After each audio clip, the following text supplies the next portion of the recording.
Advanced English பேச விரும்புகிற எல்லாருமே E3 ஃபார்ம் அதாவது பாஸ்ட் பார்ட்டிசிபிள் கண்டிப்பாக தெரிஞ்சுக்கணும். V1 அப்படிங்கிறது simple present tense, V2 simple past tense, V3 past participle, V4 present participle. இந்த V1, V2, V3 மூணு ஃபார்ம்ஸாக பிரியும். அதாவது regular verbs, irregular verbs, unchanged verbs.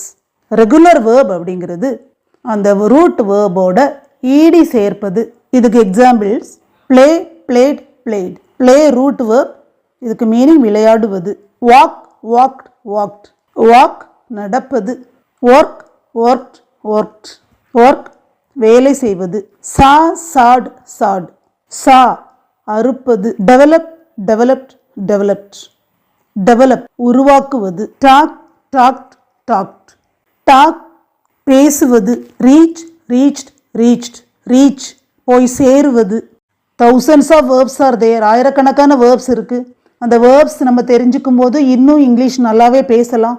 V1, V2, V3 அப்படின்னு எத்தனை வேர்ப்ஸ் கற்றுக்குறோமோ அவ்வளவு ஈஸியாக இங்கிலீஷ் பேசலாம். இந்த இர்ரெகுலர் வேர்ப்ஸ் அப்படிங்கிறது இடி சேர்ந்தே வராது. அந்த ரூட் வேர்போட V2, V3 வேறு விதமாகவும் மாறும். அப்படி மாறுகிற வேர்ப்ஸ் தான் இர்ரெகுலர் வேர்ப்ஸ்னு சொல்றோம். இதுக்கு examples write, wrote, return.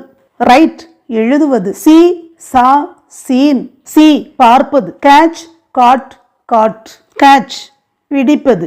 Become, became, become. Become ஆவது. Come, came, come. கம் வருவது. Get, got, gotten. கெட் பெறுவது, கிடைப்பது. Forget, forgot, forgotten. ஃபர்கெட் மறப்பது. Eat, ate, eaten. ஈட் சாப்பிடுவது. Sing, song, chunk. சிங் பாடுவது. அன்சேஞ்ச்டு வேர்ப்ஸ் இது V1, V2, V3 மூணும் சேமாக வரும். எந்த மாற்றமும் இருக்காது. இதுக்கு சில examples upset, upset, upset. Upset ரொம்ப வருத்தமாக இருக்கிறது. Cut, cut, cut. கட் வெட்டுவது. Put, put, put. புட் போடுவது. Hurt, hurt, hurt. ஹர்ட் காயப்படுத்துவது, நோகடிப்பது. Read, read, read. ரீட் வாசிப்பது. Cast, cast, cast. காஸ்ட் வீசுவது. Hit, hit, hit. ஹிட் தாக்குவது. Set, set, set. செட் அமைப்பது. Shed, shed, shed. ஷெட் உதிர்ப்பது அல்லது உதிர்வது. Shut, shut, shut. ஷட் மூடுவது.